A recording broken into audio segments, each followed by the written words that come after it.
Assalamualaikum warahmatullahi wabarakatuh. Waalaikumsalam warahmatullahi wabarakatuh.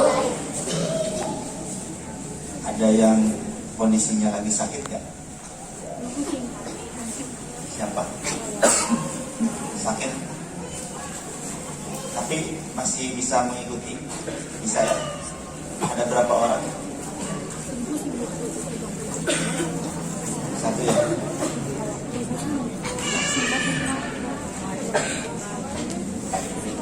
Bismillahirrahmanirrahim. Alhamdulillahirabbil alamin.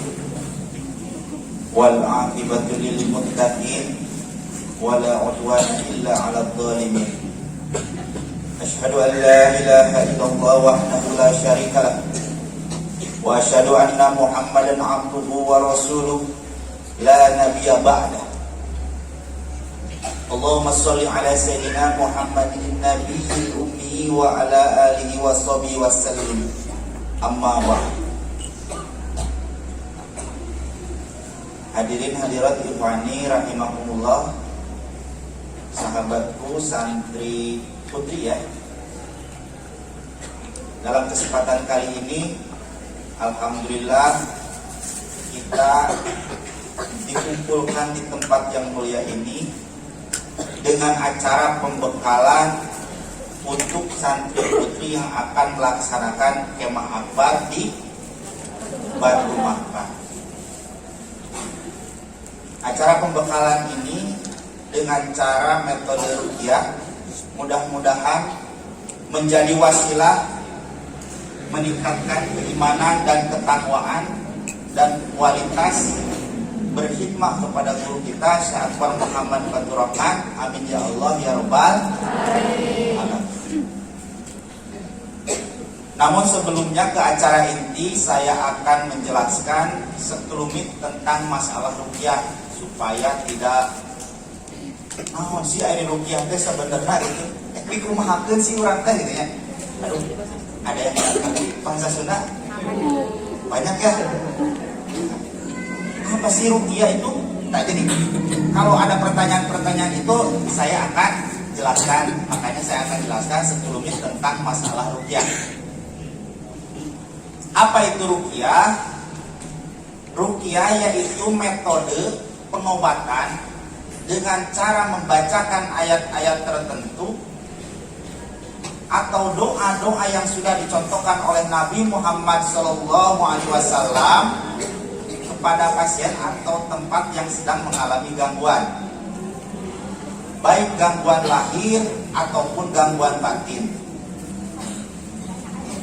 Ruqyah ada dua macam, ada ruqyah syar'iyah, ada ruqyah silfiyah.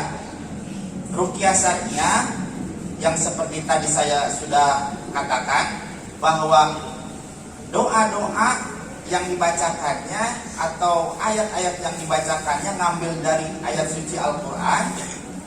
Dan kalaupun ada doa-doa tambahan, doa-doanya itu yang sudah dicontohkan oleh Nabi Muhammad SAW.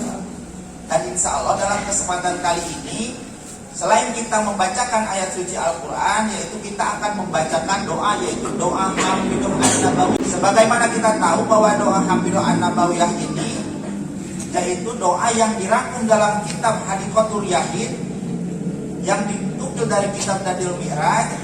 Dalam kitab Dadil Mi'raj diriwayatkan ketika Nabi Muhammad SAW melaksanakan Isra dan Mi'raj, beliau diwasiati oleh malaikat Jibril, ya Nabi Allah, nanti ketika kita nanti sedang dalam perjalanan Isra dan Mi'raj, jangan sesekali engkau melihat ke belakang. Karena Nabi pun sama seperti kita, mempunyai sifat kemanusiaan, maka semakin di belakang itu semakin penasaran. Lalu Nabi Muhammad SAW dalam perjalanan Isra dan Mi'raj melihat ke belakang. Ternyata ada nenek-nenek yang mengikuti perjalanan Nabi Muhammad SAW dengan membawa obor. Lalu ditanyakan oleh Nabi Muhammad SAW kepada malaikat Jibril, ya malaikat Jibril, itu siapa orang yang mengikuti perjalanan kita? Itulah iblis yang akan menggelincirkan umatmu. Karena engkau sudah terlanjur melihatnya, maka engkau harus membacakan doa ini, yaitu doa Hafidhah An-Nabawiyah. Lalu dibacanya doa Hafidhah tersebut seketika si iblis itu terpental sampai 7 hasta dalam riwayat. Nah, mudah-mudahan dengan wasilahnya kita membaca doa Hafidhah An-Nabawiyah ini, kita pun dijauhkan dari segala bentuk gangguan, baik gangguan lahir ataupun batin yang menghalangi ibadah kepada Allah Subhanahu wa taala. Amin ya Allah ya Rabbal alamin. Yang kedua ada ruqyah sirqiyah. Ruqyah sirqiyah itu yaitu seperti kita datang ke dukun, datang ke paranormal, itu pun sama. Namanya ruqyah, tapi ruqyah yang tidak disyariatkan oleh agama Islam. Nah, jadi ruqyah itu adalah metode pengobatan dengan cara membacakan ayat-ayat tertentu kepada pasien atau tempat yang sedang mengalami gangguan. Kita lanjutkan ke acara inti, yaitu ruqyah, yaitu pembacaan tawasul. Apabila bacaan-bacaan yang nanti saya akan bacakan, kalian bisa ikuti semuanya, bacaan ikuti. Tapi kalau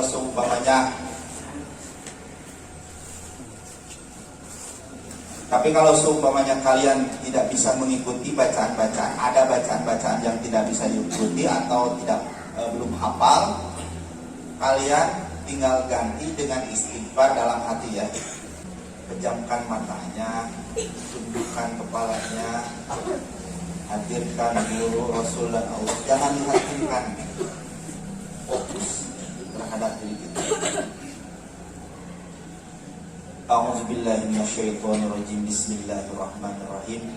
Allahumma inna nas'aluka bismikallahil a'zam jalla jalaluka bihaqqi rabbi ruhina wa mursyidina syi'at wa muhdim halafatur rahman wa nafa'ana bi ulumihim wa tarbiyatihim ajma'in. Sallallahu al-Fatihah.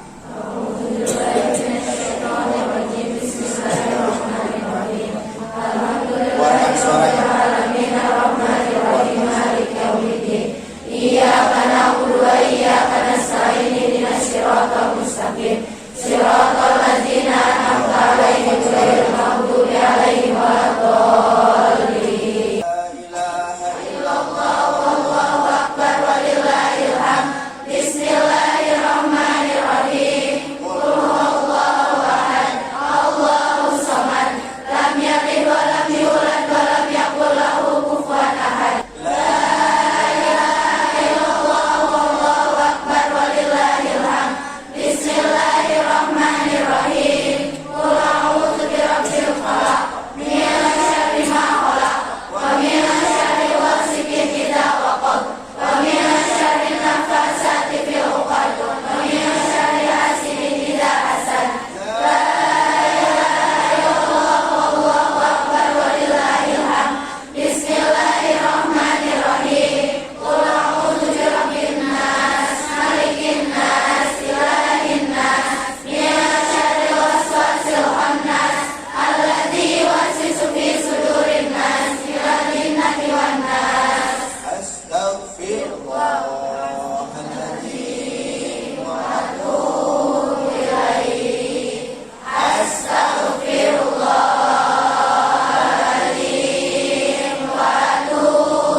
Jangan putus.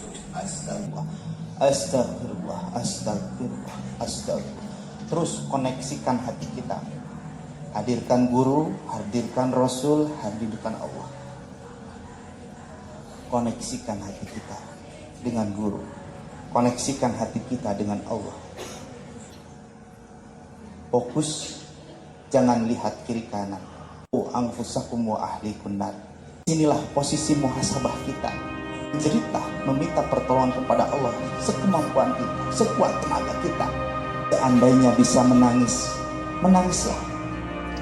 Karena tetesan air mata yang keluar ketika kita sedang bertobat kepada Allah Subhanahu wa Ta'ala, itu menunjukkan keseriusan seorang hamba untuk memohon ampunan kepada Allah Subhanahu wa Ta'ala. Dalam hadis qudsi Allah berfirman, ada 3 tetesan air mata yang Allah haramkan tersengat panasnya api neraka. Yang pertama adalah tetesan air mata ketika kita sedang bertobat di hadapan Allah Subhanahu wa Ta'ala. Tersimpu malu di hadapannya karena membawa dosa dan noda. Tetesan air mata yang kedua adalah tetesan air mata ketika kita sedang merasakan rindu berat kepada Sang Khalik, yaitu Allah Subhanahu wa Ta'ala. Tetesan air mata yang ketiga adalah tetesan air mata ketika kita sedang berada dalam kesulitan dan kita benar-benar mengharapkan kepada Allah supaya memberikan jalan-jalan dari setiap kesulitan-kesulitan yang kita rasakan. Oleh sebab itu, sahabatku semuanya, mari kita angkat kedua telapak tangan kita. Ayo angkat kedua telapak tangan kita. Ayo semuanya yang hadir di sini, angkat kedua telapak tangan kita, tundukkan kepalanya, pejamkan matanya, jangan lihat kiri kanan, fokus kepada diri kita. Anfusakum wa ahlikum nar. Jaga, proteksi diri kita dari setiap dosa dan noda yang akan dipertanggungjawabkan di hadapan Allah Subhanahu wa Ta'ala. Dan mari kita aminkan segala doa-doa yang nanti kita akan bacakan. Ya Allah, ya Rabb, terima kasih yang di hari ini Engkau masih memberikan kesempatan kepada kami bisa duduk bareng dengan sahabat terbaik kami. Ya Allah, ya Rabb, terima kasih di hari ini Engkau masih memberikan hidayah kepada kami, melembutkan hati kami, ya Rabb. Padahal Engkau tahu, ya Rabb, betapa keras dan malasnya hati ini, ya Rabb. Ya Allah, ya Rabb, terima kasih Engkau masih memberikan kesempatan kepada kami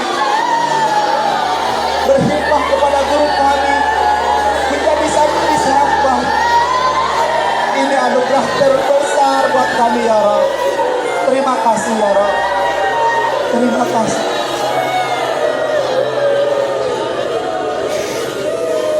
Tahan suaranya.